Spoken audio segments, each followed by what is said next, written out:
Le cours sur les combinaisons alimentaires et portions judicieuses. C'est un méli-mélo d'approches et une de mes dernières créations au niveau de mes cours.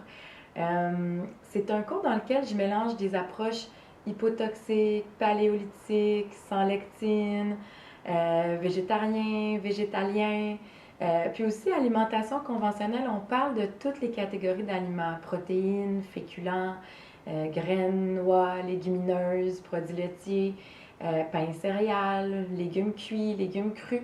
Je vous montre comment monter une assiette santé, comment en profiter. Puis aussi, j'espère que on puisse avoir une certaine liberté alimentaire. Donc, j'essaie de ne pas focuser sur une approche particulière. J'essaie de mettre le meilleur de toutes ces approches-là en utilisant l'approche des combinaisons alimentaires qui existent depuis les années 50. Ce sont des docteurs aux États-Unis qui ont amené l'approche. C'est une approche, en fait, qui me fait penser à une anecdote que je pourrais donner, qui est sur les chevreuils, exemple, où les animaux dans la nature vont sélectionner ce qu'ils mangent.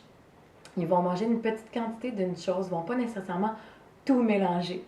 Nous, les êtres humains, en ce moment, on a une alimentation hyper variée de plein d'endroits dans le monde. On mange autant des graines qui n'ont pas poussé que la plante à pleine maturité. Il y a des informations intéressantes à savoir pour être en respect de la mécanique humaine, pour être en respect du métabolisme humain. Donc, ça veut dire favoriser la digestion, l'assimilation, l'utilisation et l'élimination quand on mange.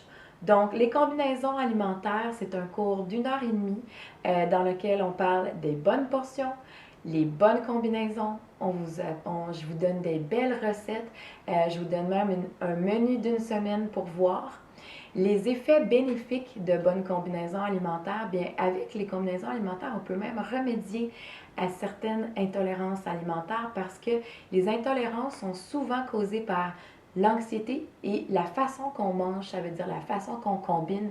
Si, exemple, on combine souvent des céréales avec des protéines animales, mais ça va créer des gaz et des ballonnements, des inconforts intestinaux, des troubles de constipation ou de diarrhée.